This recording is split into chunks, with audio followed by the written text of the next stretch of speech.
Assalamualaikum warahmatullahi wabarakatuh.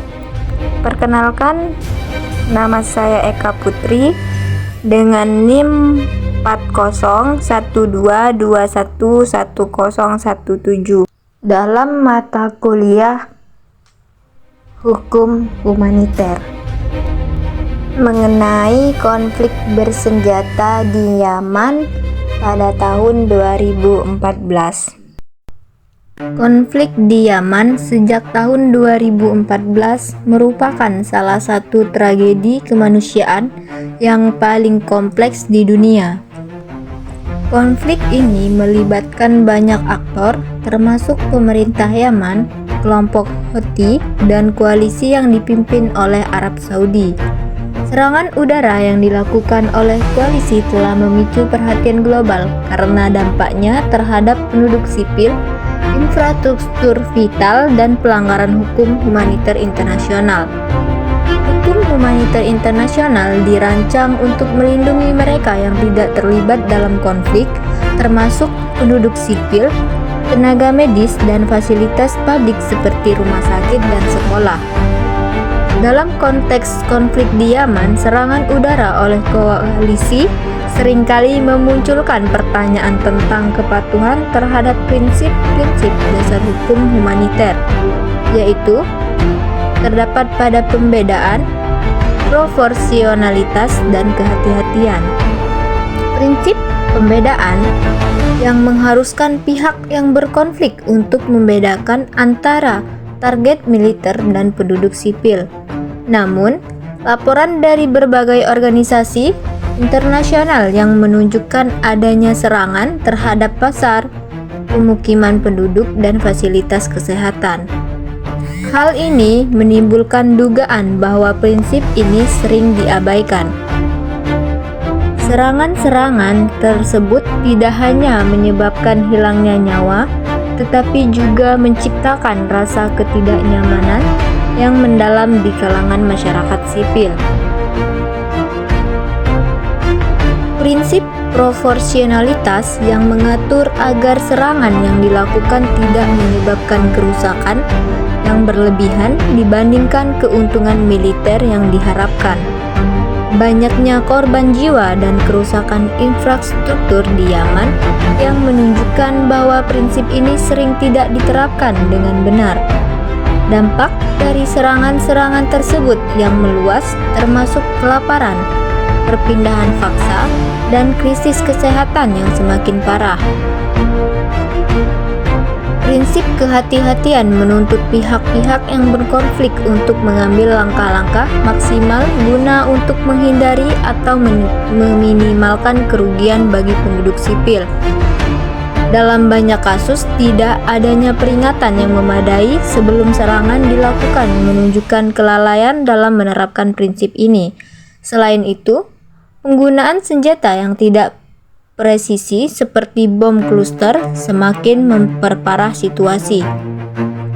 Dalam hal ini, penyelesaian hukum terhadap pelanggaran hukum humaniter di Yaman yang memerlukan pendekatan yang komprehensif dan kolaboratif. Pertama, harus ada investigasi independen terhadap serangan udara yang dilakukan oleh koalisi. Mekanisme seperti Komisi Penyelidikan PBB atau Mahkamah Pidana Internasional yang dapat menjadi langkah awal untuk mengidentifikasi pihak yang bertanggung jawab. Proses ini penting untuk memastikan akuntabilitas dan mencegah impunitas. Komunitas internasional perlu memberikan tekanan diplomatik kepada semua pihak yang terlibat dalam konflik untuk menghentikan serangan terhadap penduduk sipil, di mana hal ini dapat dilakukan melalui resolusi Dewan Keamanan PBB atau sanksi ekonomi terhadap pihak-pihak yang melanggar hukum humaniter. Penting untuk memperkuat mekanisme perlindungan bagi penduduk sipil di Yaman. Bantuan kemanusiaan harus ditingkatkan, termasuk akses yang aman bagi organisasi kemanusiaan untuk memberikan makanan, obat-obatan, dan layanan dasar lainnya. Konflik di Yaman adalah pengingat keras akan pentingnya penghormatan terhadap hukum humaniter internasional. Tanpa upaya yang serius untuk menegakkan hukum ini, penderitaan yang dialami oleh rakyat Yaman akan terus berlanjut dan pelanggaran serupa dapat terjadi di masa depan. Penyelesaian hukum bukan hanya soal keadilan, tapi juga langkah penting untuk memulihkan martabat kemanusiaan dan menciptakan perdamaian yang berkelanjutan. Konflik di Yaman telah menjadi simbol kompleksitas perang modern yang melibatkan banyak aktor dengan kepentingan yang saling bersinggungan. Serangan udara oleh koalisi pimpinan Arab Saudi yang dilakukan dengan dalih melawan kelompok Houthi yang telah memperburuk situasi kemanusiaan di negara tersebut.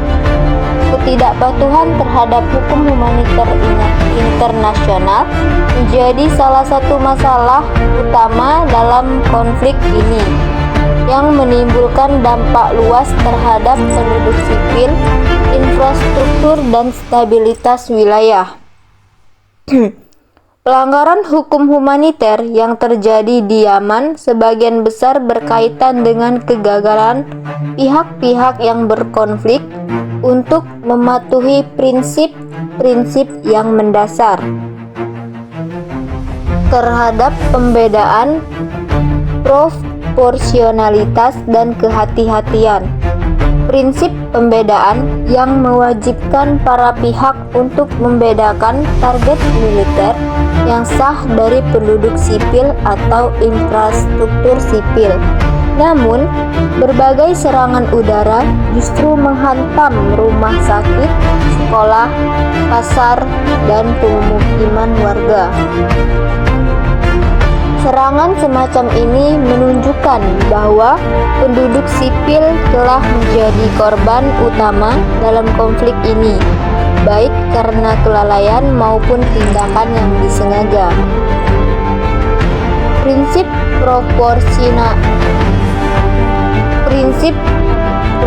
proporsionalitas yang bertujuan untuk membatasi kerugian yang tidak perlu terhadap penduduk sipil juga sering diabaikan.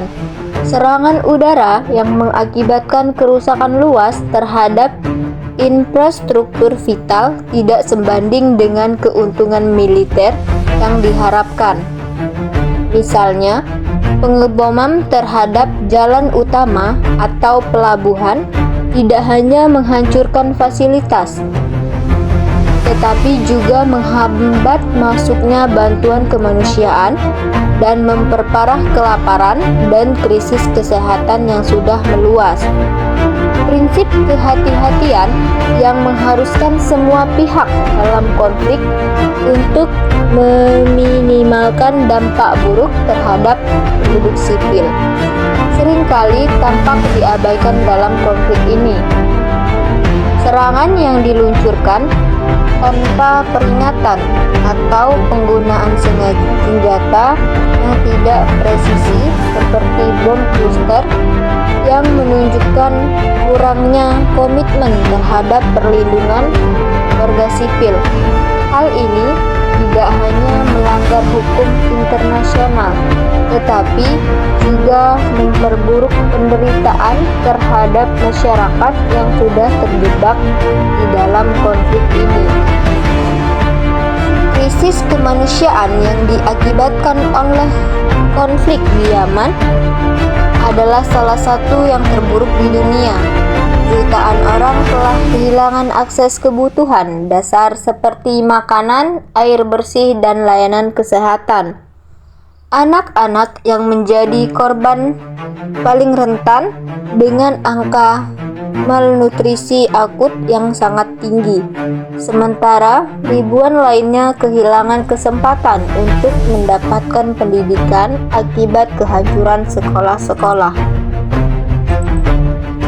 Blokade yang diberlakukan oleh koalisi yang semakin memperburuk situasi ini dengan pembatasan masuknya barang-barang penting seperti bahan makanan, obat-obatan, dan bahan bakar Blokade ini juga menciptakan kondisi yang memungkinkan kelaparan massal dan penyebaran penyakit.